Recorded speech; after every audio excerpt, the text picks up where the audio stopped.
প্রিয় শিক্ষার্থীবৃন্দু, আসসালামু আলাইকুম। ম্যাক্স কম্পিউটার ইনস্টিটিউটে স্বাগতম।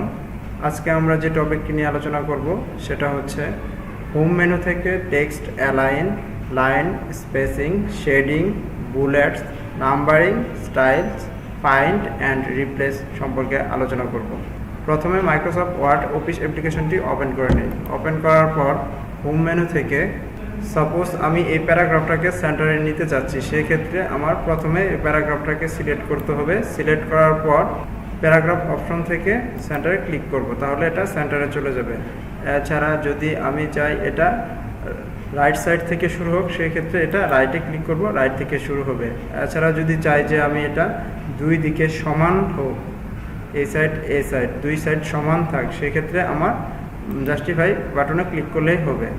এখন এগুলো তো আমরা মাউস ব্যবহার করে করলাম। এছাড়াও এটা কিবোর্ডের মাধ্যমে শর্টকাটে খুবই সহজে করা যায়। সেক্ষেত্রে আমাকে কিবোর্ড থেকে কন্ট্রোল ই যখন প্রেস করব, সাথে সাথে এটা সেন্টারে চলে যাবে। এছাড়া যদি আমি কন্ট্রোল আর প্রেস করি, তাহলে এটা রাইটে চলে যাবে।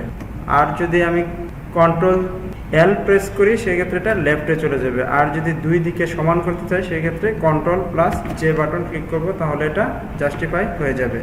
নেক্সট ছিল লাইন স্পেসিং। লাইন স্পেসিং হচ্ছে আমি যদি কোনো প্যারাগ্রাফের দুইটা লাইনের মাঝখানে স্পেস দিতে চাই বা প্রতিটা প্যারাগ্রাফেরকে কি করতে চাই সমানভাবে স্পেসিং দিতে চাই, সেক্ষেত্রে আমাকে লাইন স্পেসিং অপশনটাতে ক্লিক করতে হবে। তার আগে প্রথমে এটাকে সিলেক্ট করতে হবে। যখন আমি এই দুইটা প্যারাগ্রাফ সিলেক্ট করব, সিলেক্ট করার পর এখানে লাইন স্পেসিং নামে একটা অপশন আছে। বাই ডিফল্ট এটা 1.15 থাকে, কিন্তু আমি চাচ্ছি এটাকে 1.5 করে দিতে। সেক্ষেত্রে আমি এখানে ক্লিক করব, তাহলে এটা 1.15 হয়ে যাবে। তারপর ছিল শেডিং। কিভাবে আমরা কোনো একটা লেখার পেছনে শেডিং বা কন্টেন্টের পেছনে কি শেডিং দিব। সেক্ষেত্রে আমি যদি চাই এই প্রথম প্যারাগ্রাফটার পেছনে একটা কালার থাকুক বা শেডিং থাকুক, সেক্ষেত্রে আমি এখান থেকে শেডিং অপশনে ক্লিক করে যে কোনো একটা কালার চুজ করতে পারি। সেক্ষেত্রে এটা পেছনে সেই কালারটা অ্যাপ্লাই হয়ে যাবে। তারপর ছিল কি বুলেট। বুলেট কিভাবে দিব কোনো একটা লেখাকে। আমাদের বুলেট দেওয়ার জন্য প্রথমে আমার প্যারাগ্রাফটাকে সিলেক্ট করতে হবে। সিলেক্ট করার পর আমি এখান থেকে বুলেট অপশনে ক্লিক করব। বুলেট অপশনে ক্লিক করলে দেখব বিভিন্ন কালার বুলেট এখানে আমরা দেখতে পারবো। এখান থেকে যে কোনো একটা চুজ করে আমরা বুলেট দিতে পারি।